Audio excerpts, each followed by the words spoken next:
obigay mo. Oh, yan. Bigay ni? Yung may ka. Ayan o, Queen's Clinic. Ang laki. Asan? Masulat. Ah, Queen's.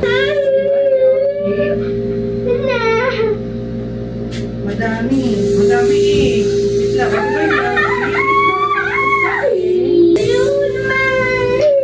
Ano na lang po, pampalambot po ng bebo.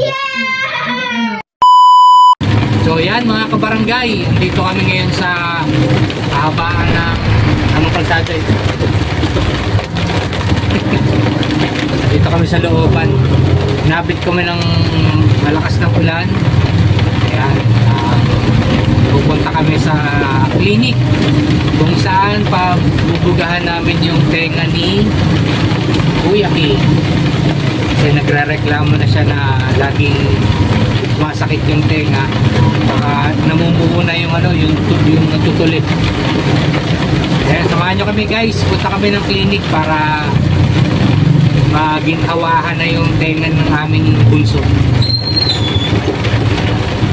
Nabot na kami ng malakas na ulan. Kanina mainit yan umaga. So kada hapon umuulan dito sa may amin. So palabas kami ng highway, sunod-sunod lang kami dito sa mga sasakyan. So itong sasakyan namin e-bike, kaya tingnan mo naman saradong-sarado kami. Meron naman kami rito isang ventilador para kahit medyo mainit may hangin pa. Kuya King,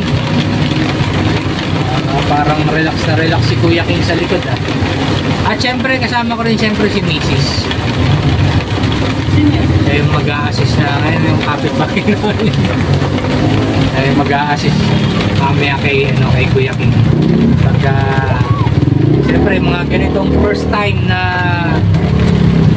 ma-encounter ni Kuya King, syempre maiilang pa yan. So kaya dalawa kami. Ako yung maghahawak sa kanya mamaya para i-process maigi yung gagawin sa tenga niya. Lakas ang ulan. Pero merong part naman na na maliwanag. Dito lang siguro yung natin kuha na malakas na.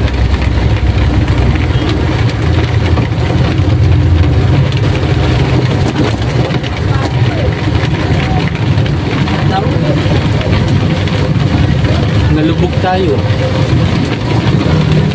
Sunod na kanto. Over yun, no? Sunod na kanto? Oo.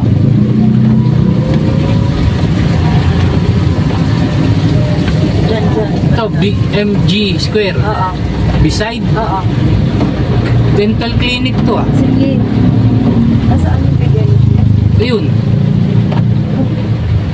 Dito pa. Ha? Diyan pa, diretso. Diretso? Diretso mo wala. Hardware. Hindi ko kasi makita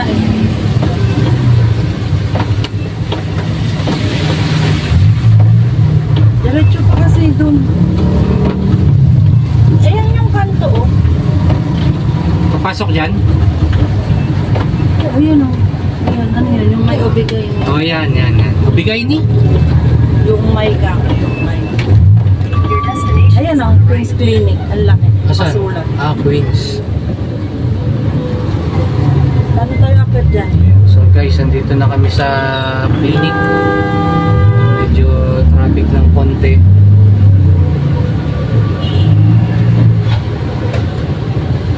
Anong parking dyan?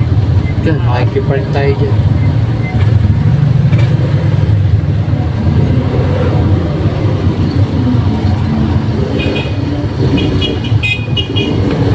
Ay, puwet mo! Sumabit? May puwet? Sumabit ni? Hindi. Sumabit. Wala tayong parking. Yun lang, walang parking. So kailangan mag-park tayo doon. Pwede doon? Oh, sige na, mag-inquire ka. Tapos papark ako doon sa Sige. gilid. Oh, sige, dyan lang yan. Hindi. Naka-appointment na to. Kaya nga, hindi, sabihin mo lang. Kasi mabigat na, akit tayo doon. Akit ka doon yung sakit. Wait lang Kuya King ha.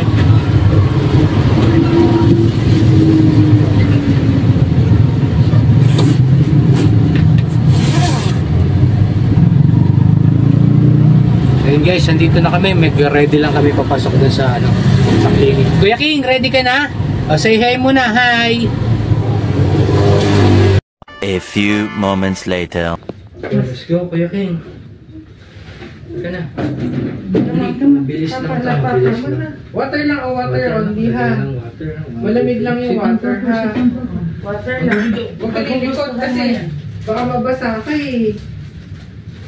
Baka kasi mabasa ka. Water lang. Ano pa? Look. Water lang. Water lang siya. Water lang.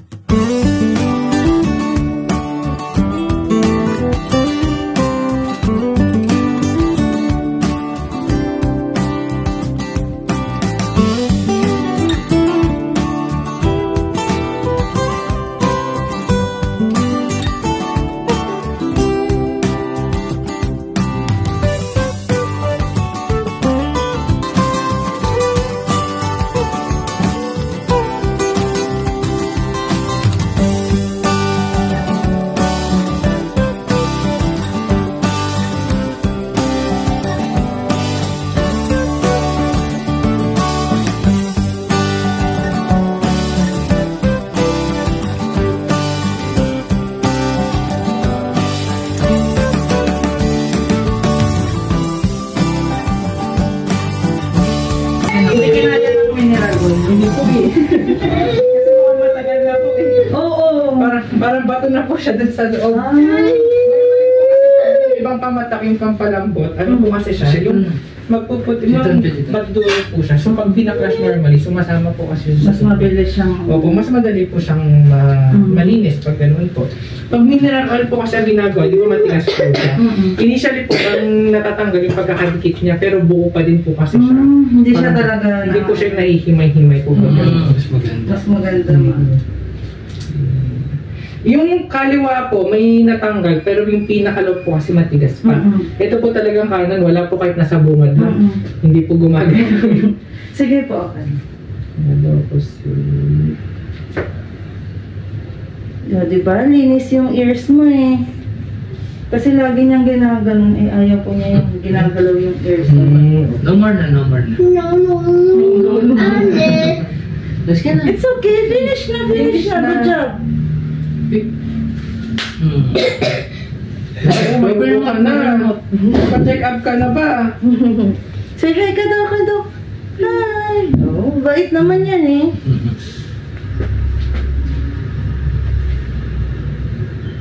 Hindi ka pa nagpapa-check up. This is ears. Your inside ears. Oh, yan yung ears ni Kuya King. Dirty.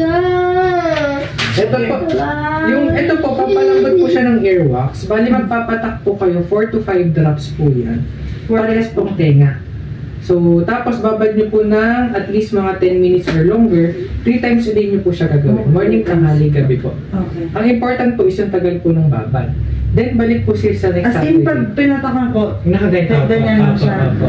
Kasi po, di ba, pag sinisilip po kasi natin, ang view kasi natin pag ganito. So, syempre, hindi po natin alam kung gaano siya kakapal sa loob. Kaya normally, pinapababad po namin para sumiksisiksik po siya doon sa mga earwax po doon sa loob. Orasan. Sige po. Ito po, tanong niyo po kung meron po dyan sa harap kila ma'am. Tapos, ito po, bigay niyo po ulit doon po magbabayad. Sige po. Thank you. Kaya tapos na tayo. Good job, Kuya. Let's go. Next week ulit. So yun guys, tapos na kami mag-check up dito sa clinic. Ay, Kuya King, kamusta? Careful lang pababa. Ayan, so tapos na kami. So chinek up ni Doc yung tenga ni Kuya King. So medyo matigas pa raw yung yung tutuli na nasa loob ng tenga niya. So pinababalik kami after 1 week. So naresetahan kami ng ng panibagong gamot para mas okay daw dun sa para lumambot yung nasa tenga na. So ayan mga babayan, mga barangay, maraming salamat po sa panonood ng aming videos. Samahan niyo ulit kami ni Kuya King. Okay, bye-bye. Bye. Ayan, pagbalik namin dito sa clinic. Thank you.